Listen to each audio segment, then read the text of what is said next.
En el otoño de 1347, la peste negra, una plaga devastadora causada por la bacteria Yersinia pestis, llega a Europa a través del bullicioso puerto siciliano de Mesina, transportada por barcos comerciales genoveses desde el Mar Negro.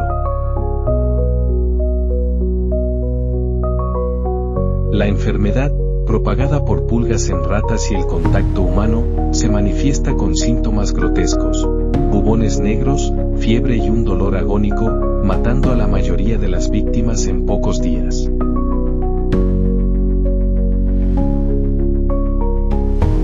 Los ciudadanos, aterrorizados y desconocedores de su causa microbiana, atribuyen la pestilencia a la ira divina o a miasmas venenosos.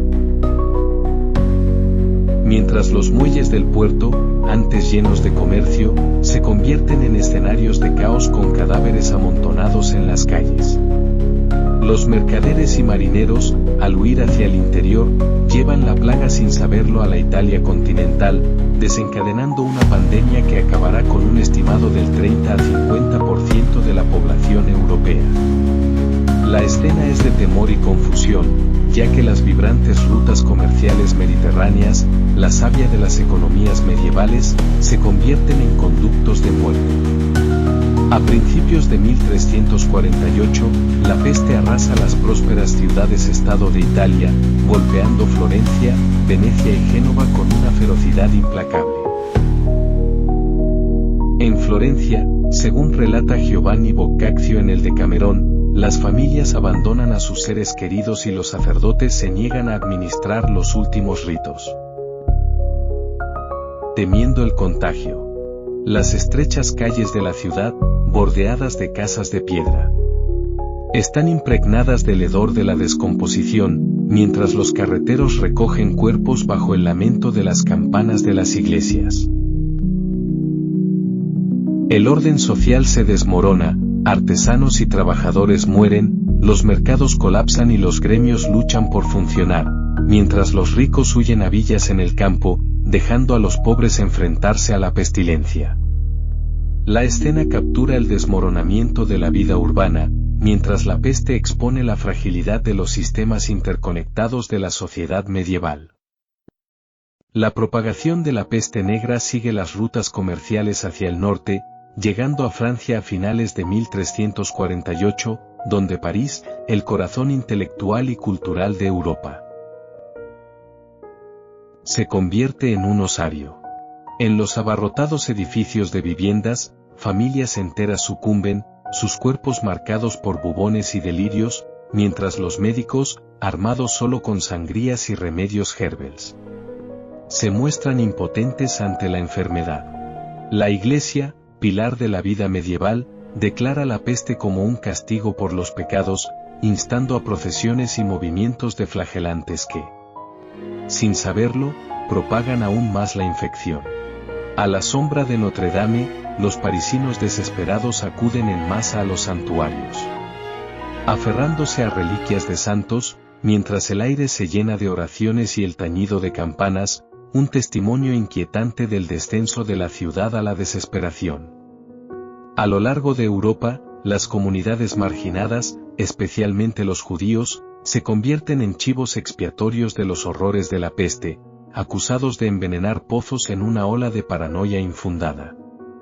En 1349, estallan pogromos en ciudades como Estrasburgo y Mainz, donde los barrios judíos son incendiados y miles de personas son masacradas o expulsadas. A pesar de las bulas papales que condenan la violencia. En un pueblo alemán, un comerciante judío, escondido con su familia en un ático estrecho, escucha los gritos de la turba abajo, cuyas antorchas proyectan sombras parpadeantes a través de las tablas del suelo. La escena es de terror e injusticia, mientras las tensiones religiosas y sociales, exacerbadas por la peste, desatan prejuicios centenarios, alterando para siempre el paisaje demográfico de Europa. En Inglaterra, la peste llega en 1348 a través del puerto de Bristol, propagándose rápidamente a Londres y al campo, donde los pueblos son diezmados por la pérdida de trabajadores y campesinos.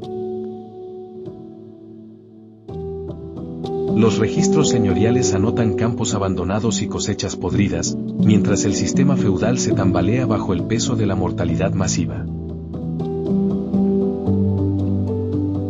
Una joven campesina, única superviviente de su familia, trabaja sola en un campo embarrado, con las manos ampolladas, consciente de que las demandas de renta del señor persisten a pesar de la escasez de mano de obra. La escena refleja la conmoción económica, ya que la falta de trabajadores empodera a los sobrevivientes para exigir salarios más altos, sembrando las semillas de un cambio social que culminará en revueltas como la de los campesinos de 1381.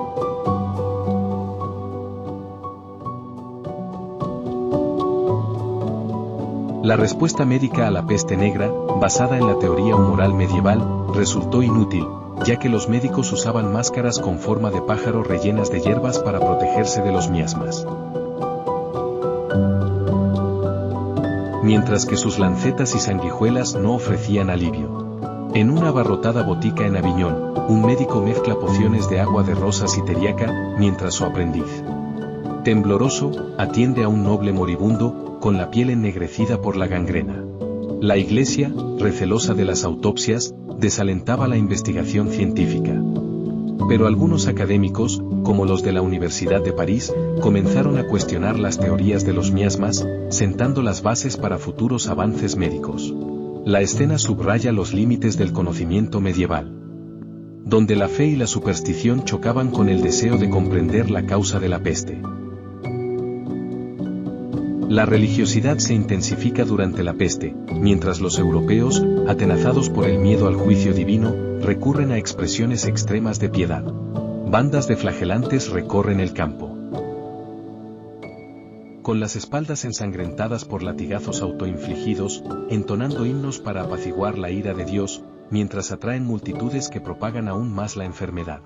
En una iglesia rural alemana, un sacerdote pronuncia un sermón ardiente ante una congregación menguante, instando al arrepentimiento mientras el cementerio se desborda, sus fosas recientes marcadas con cruces de madera rústicas. La escena captura la paradoja de la fe, una fuente de consuelo para algunos, pero también un catalizador de división y fanatismo, mientras la autoridad de la Iglesia decae frente a una muerte implacable. Para 1350, las consecuencias económicas de la peste transforman el tejido social de Europa, ya que la escasez de mano de obra eleva los salarios y debilita las obligaciones feudales. En Toscana, un vinicultor sobreviviente negocia audazmente con un terrateniente, exigiendo mejores condiciones para cuidar viñedos abandonados. Un acto silencioso de desafío contra siglos de servidumbre. Las ciudades, antes bulliciosas, quedan medio vacías, con mercados apagados, mientras las rutas comerciales decaen y los precios del grano y la tela se disparan.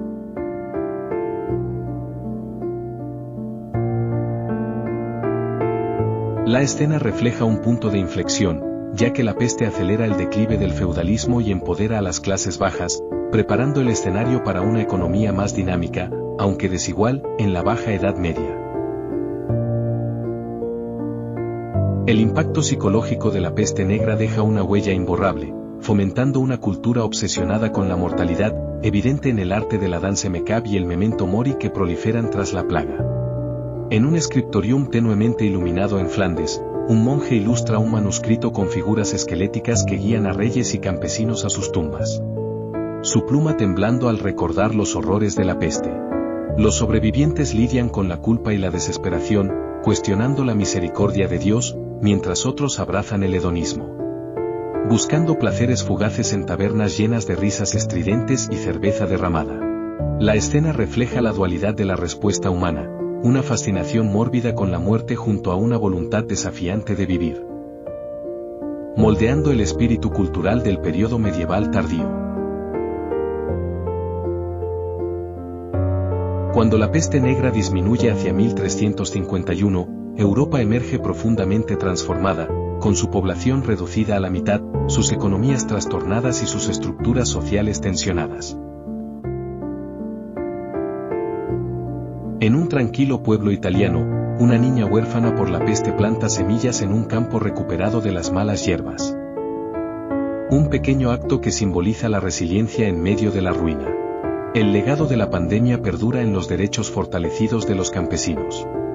La autoridad eclesiástica debilitada y un cuestionamiento incipiente del conocimiento tradicional, allanando el camino para el renacimiento. La escena concluye con una reflexión agridulce. La peste negra, heraldo de una pérdida inimaginable, también cataliza el cambio, con sus cicatrices grabadas en la memoria colectiva de Europa como testimonio de la capacidad humana para soportar y reconstruir.